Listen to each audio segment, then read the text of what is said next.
오늘은 시편 73편 21절부터 28절까지 말씀 나누도록 하겠습니다. 내 마음이 산란하며 내 양심이 찔렸나이다. 내가 이같이 우매무지함으로 주 앞에 짐승이 오나 내가 항상 주와 함께하니 주께서 내 오른손을 붙드셨나이다. 주의 교훈으로 나를 인도하시고 후에는 영광으로 나를 영접하시리니 하늘에서는 주 외에 누가 내게 있으리요 땅에서는 주밖에 내가 사모할이 없나이다. 내 육체와 마음은 쇠약하나 하나님은 내 마음의 반석이시요 영원한 분길이시라.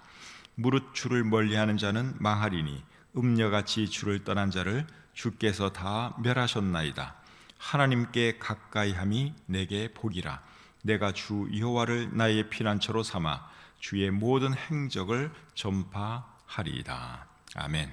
시편 73편은 아삽이 지은 시입니다. 아삽은 다윗이 조직한 찬양대의 책임자입니다. 아삽이 지은 시는 시편에 여러 편 나오는데 73편도 그 여러 편들 중에 하나지요. 시편 73편을 이렇게 읽어보면 아삽은 악한 사람들이 잘 되는 것을 보고 실족할 뻔한 적이 있습니다. 73편 2절 3절 잠시 보겠습니다. 나는 거의 넘어질 뻔하였고 나의 걸음이 미끄러질 뻔하였으니 이는 내가 악인의 형통함을 보고 오만한 자를 질투하였음이로다. 악한 자들이 잘 되는 것을 보고 이분이 시험에 잠깐 들은 적이 있었던 것이죠. 그런데 이분이 나중에 뭘 깨닫는가 하면 악한 사람들의 끝은 결국 좋지 않다 하는 것을 이분이 깨닫게 됩니다. 73편 17절부터 19절 보겠습니다. 하나님의 성소에 들어갈 때에야 그들의 종말을 내가 깨달았나이다.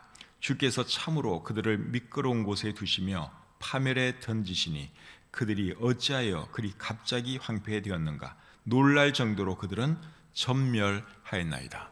결국 악한 자들이 어떻게 되었습니까? 전멸했죠. 근데 그것을 어디서 이분이 깨닫게 됐는가 하면 성소에서 깨닫게 되었습니다. 17절에 보니까 하나님의 성소에 들어갈 때야 내가 그런 것을 깨달았다. 그렇게 말씀을 하고 있죠. 다시 말하면 하나님을 예배하면서 이제 그런 것을 알게 되었다 하는 말씀입니다. 우리도 중요한 진리를 주로 언제 많이 깨닫습니까? 예배 시간에 하나님 말씀 들을 때, 하나님 말씀 읽을 때 우리가 많이 깨닫죠. 그렇기 때문에 예배가 중요하고 말씀 생활 잘하는 것이 중요합니다. 예배에 나와야지, 하나님 말씀을 들어야지 뭔가 깨닫는 게 있어요. 어떻게 살아갈지도 깨닫게 되고 이 문제를 어떻게 풀어야 할지도 깨닫게 되고 이런 많은 것들을 우리가 깨닫게 되는 것이죠. 그런 일이 있고 나서 아삽이 하는 말이 오늘 본문에 기록된 말씀입니다. 21절 22절 다시 보겠습니다. 내 마음이 산란하며 내 양심이 찔렸나이다. 내가 이같이 우매무지함으로 주 앞에 짐승이 오나. 이 말씀을 표준 세번역 성경으로 읽으면 조금 더 이해하기가 쉽습니다. 이렇게 되어 있습니다. 나의 가슴이 쓰리고 심장이 찔릴 듯이 아파도 나는 우둔하며 아무것도 몰랐습니다. 나는 다만 주님 앞에 있는 한 마리 짐승이었습니다.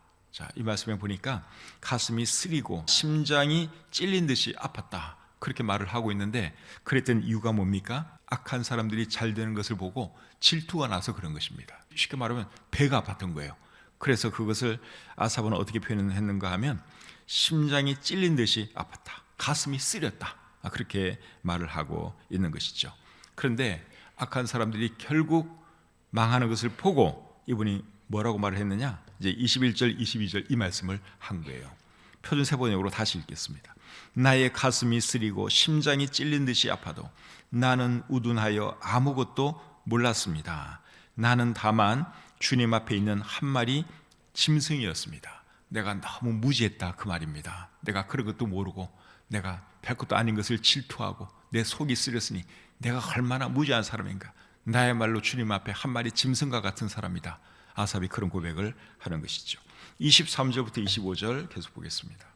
내가 항상 주와 함께하니 주께서 내 오른손을 붙드셨나이다. 주의 교훈으로 나를 인도하시고 후에는 영광으로 나를 영접하시리니 하늘에서는 주 외에 누가 내게 있으리요 땅에서는 주밖에 내가 사모할이 없나이다. 아삽이 이제 정신을 차렸습니다. 이제는 보는 시각이 확 달라졌습니다. 이 말씀을 이렇게 보니까 어떤 말씀이 연상되는가 하면 이런 장면이 연상이 됩니다. 한 아이가 길을 가다가 불량한 아이들이 좋은 장난감 가지고 노는 것을 보고 잠시 부러워하다가 자기에게는 손잡고 걸어주는 아버지가 계시다는 것을 알고 조금 전에 가졌던 부러움을 떨쳐버리고 아버지의 손을 잡고 즐겁게 걸어가는 아이의 모습, 그런 모습이 그려집니다.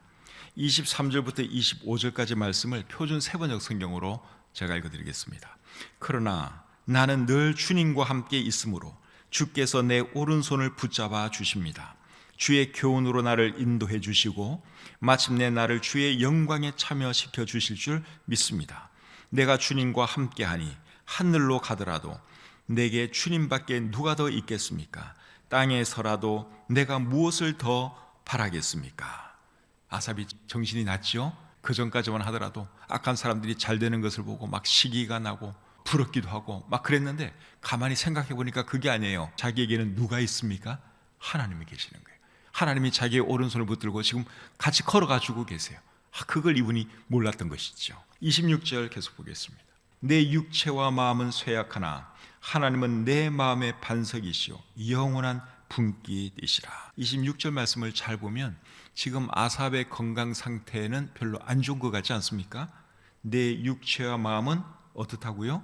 쇠약하나. 지금 이 아삽이 건강 상태가 안 좋은 것 같습니다. 사람은 건강이 안 좋으면 마음도 약해지고 마음이 약해지면 영적인 상태까지도 안 좋아지기 쉽습니다. 반드시 그런 건 아닌데 그런 경향이 상당히 있어요. 병이 들면은 마음이 약해져요. 마음이 약해지면 영적인 상태까지도 같이 약해집니다. 그런 경향들이 있습니다. 지금 아삽이 그런 상태입니다. 그런 상태다 보니 악한 사람들이 건강하고 자기는 지금 병들어 있는데 악한 사람들은 건강하고 악한 사람들은 잘 되고 부자가 되고 그런 것을 보니까 이분이 이해가 안 되었던 겁니다. 그래서 이분이 악인이 잘 되는 것을 보고 실족할 뻔한 거죠. 막 마음이 쓰리고 배가 아프고 질투심이 나고 그랬던 것입니다. 그런데 이분이 뭘 깨달았는가 하면 하나님은 내 마음의 반석이시오 영원한 분깃이다 하는 것을 이분이 깨닫게 됩니다. 이게 무슨 말인가 하면 사람들은 자신의 건강을 의지하고 재물을 의지하지만 나는 하나님을 의지하고 하나님이 나의 전부다 그 말입니다. 그것을 이분이 깨닫게 되었습니다. 사랑하는 성도님 여러분, 여러분은 뭘 의지하고 살아가고 계십니까? 어디에 소망을 두고 살아가고 계십니까? 건강입니까? 돈입니까? 물론 그런 것도 좋은 것들이에요. 건강해야 되고 이왕이면 돈도 좀 있으면 좋습니다. 그러나 우리 하나님의 사람들은 우리의 소망을 하나님께 두어야 합니다. 하나님이 우리의 의지가 되어야 하는 것이죠. 다른 것들을 의지하면 어떻게 되느냐? 실망하게 됩니다. 여러분, 건강 의지해봐야 이거 건강 얼마나 오래 가겠습니까? 돈 의지해봐야 그 돈이 항상 뭐 나한테 있습니까? 결국은 나를 떠날 수 있는 것이 돈인데, 그러니까 돈이나 건강이나 어떤 사람이나 이런 것들 의지하면 결국은 실망할 수밖에 없다는 거예요. 그러나 하나님 의지하면 절대로 실망하지 않습니다. 잠언 23장 4절과 5절에 이런 말씀이 있죠. 부자 되기에 애쓰지 말고 내 사사로운 지혜를 버릴지어다. 네가 어찌 허무한 것에 주목하겠느냐. 정령이 재물은 스스로 날개를 내어 하늘에 나는 독수리처럼 날아가리라. 재물에 대해서 허무한 것이라 그랬어요. 언젠가는 독수리처럼 날아갈 것이다. 그렇게 말씀하고 있습니다. 실제로 재물이 그렇지 않습니까? 그 돈이 항상 나한테만 있어주면 참 좋은데 절대로 그렇지 않죠. 오늘은 내 주머니에 있다가 내일은 또 다른 사람 주머니에 가는 것이 돈입니다. 그래서 돈 의지하면 안 된다는 것이죠.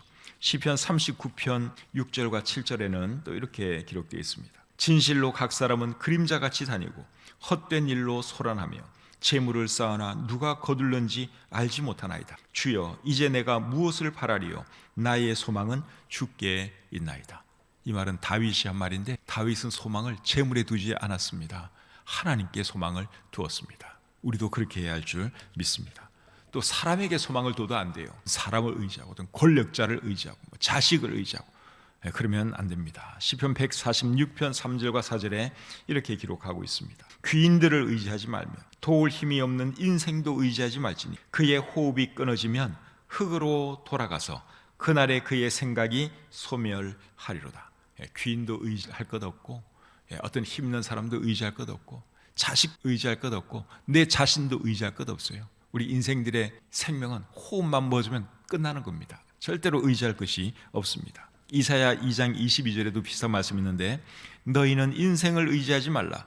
그의 호흡은 코에 있나니 샘할 가치가 어디 있느냐. 그러니까 재물도 의지할 것 못 되고 건강도 의지할 것 못 되고 어떤 사람도 의지할 것 못 됩니다. 우리가 의지할 분은 누구십니까? 하나님, 영원하신 하나님 한 분만이 우리가 의지할 분이고 우리가 소망 두어야 할 분입니다. 27절 말씀 보겠습니다. 주를 멀리하는 자는 망하리니 음녀같이 주를 떠난 자를 주께서 다 멸하셨나이다. 하나님을 멀리하는 사람들을 하나님께서 결국 어떻게 하셨어요? 멸하셨다고 말씀을 하고 있죠. 그렇기 때문에 그런 사람들 부러워할 것 없습니다. 그런 사람들은 잠깐 잘 되는 것 같아도 결국은 망하게 되어 있습니다. 악인이 여러분 언제까지나 승승장구하겠습니까? 하나님이 살아계시는데 하나님께서 결국은 의인을 잘 되게 하시고 악인은 망하게 하는 것이죠. 이 땅에서 그렇게 안 하시면 죽고 나서라도 하나님은 반드시 그렇게 하십니다. 28절 말씀 보겠습니다. 하나님께 가까이함이 내게 복이라. 내가 주 여호와를 나의 피난처로 삼아 주의 모든 행적을 전파하리이다. 자, 아삽이 뭘 발견했는가 하면 하나님께 가까이 있는 것이 복이라는 것을 발견했습니다. 사람들은 건강하고 오래 살고 부자로 사는 것이 복이라고 생각하지만 진짜 복은 뭡니까? 하나님께 가까이 있는 것이 복입니다. 하나님 경외하면서 살아가는 것이 복입니다. 지금 이 자리에 나와 있는 것이 복인 줄 믿습니다. 지금 이 시간에 온라인으로 예배 드리는 것이 복인 줄 믿습니다. 하나님께 가까이 있는 것, 하나님 말씀에 내가 귀를 기울이고 살아간다는 것, 이런 것이 복입니다. 그래서 시편 84편을 기록하신 분은 뭐라 그랬죠? 주의 궁정에서의 한날이 다른 곳에서의 첫날보다 낫고 악인의 장막에서 사는 것보다 성전 문지기로 있는 것이 낫다, 그렇게 말씀을 했죠. 그 말씀 제가 한번 읽어드려 보겠습니다. 시편 84편 10절부터 12절입니다. 주의 궁전에서의 한날이 다른 곳에서의 첫날보다 나은즉 악인의 장막에 사는 것보다 내 하나님의 성전 문지기로 있는 것이 좋사오니 여호와 하나님은 해요 방패이시라. 여호와께서 은혜와 영화를 주시며 정직하게 행하는 자에게 좋은 것을 아끼지 아니하실 것임이니이다. 만군의 여호와여, 주께 의지하는 자는 복이 있나이다. 무엇이 복입니까? 하나님을 의지하면서 하나님 경외하면서 살아가는 것이 복이다 하는 것이죠. 시편 128편 1절에 이렇게 기록되어 있습니다. 여호와를 경외하며 그의 길을 걷는 자마다 복이 있도다. 112편 2절은 또 이렇게 말합니다. 여호와를 경외하며 그의 계명을 크게 즐거워하는 자는 복이 있도다. 그래서 복은 다른 게 아니라 하나님을 내가 가까이 하면서 살아가는 것, 하나님 경외하면서 살아가는 것, 이게 자체가 복이다 하는 것을 여러분 절대로 잊지 마시기를 바랍니다. 28절 말씀 여러분 다시 한번 보겠습니다. 하나님께 가까이함이 내게 복이라. 내가 주 여호와를 나의 피난처로 삼아 주의 모든 행적을 전파하리다. 하나님께 가까이 있는 것이 복이다 하는 것을 말한 뒤에 이분이 마지막 한 가지 결심을 말하는데 어떤 결심을 말합니까? 주의 모든 행적을 전파하겠다 하는 그런 결심을 여기서 말씀하고 있죠. 여러분 우리도 이런 삶 살아가야 되지 않겠습니까?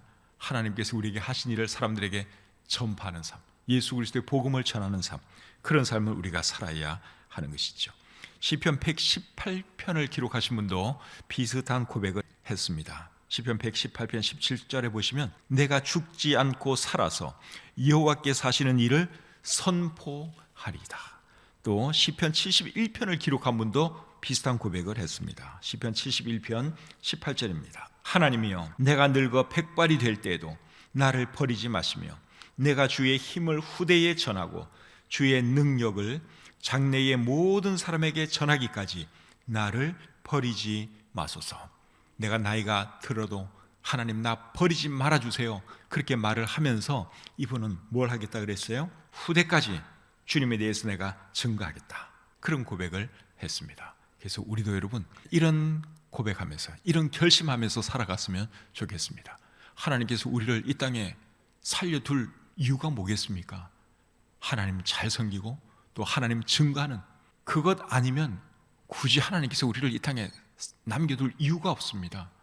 그래서 이 땅에 남겨두셨을 때는 하나님께 조금이라도 더 영광 돌리고 오라고, 그리고 조금이라도 더 하나님 증거하고 예수님 복음 전하다가 오라고 하나님께서 우리를 살려두시고 건강 주시고 물질도 주시고 그러는 것 아니겠습니까? 그래서 여러분, 그런 삶을 살아야 하는 것이죠. 정리해 보겠습니다. 우리가 살아야 할 삶은 어떤 삶이냐? 첫째는 하나님께 소망을 두는 삶입니다. 두 번째는 하나님께 가까이 있는 삶이고, 마지막 세 번째는 하나님을 전파하는 삶입니다. 그런 삶이 복된 삶이에요. 비록 가난해도, 병이 들어도 늘 하나님 사랑하고 하나님 경외하고 하나님과 가까이 교제하면서 살아가는 이런 삶이 복된 삶입니다. 그런 의미에서 오늘 이 아침에 여기에 계신 분들 정말 복 있는 분들이에요. 집에서라도 예배드리는 분들 그 복 있는 분들이에요. 잘 살고 못 살고 이게 중요한 게 아니에요. 얼마나 건강하냐, 그거보다 더 중요한 것은 내가 얼마나 하나님을 사랑하느냐, 얼마나 하나님과 가까이 지내고 있느냐, 이게 중요한 것입니다. 오늘 읽은 이 본문 말씀 중에서 제일 마음에 와닿는 말씀이 뭐예요? 28절 말씀 참 좋죠.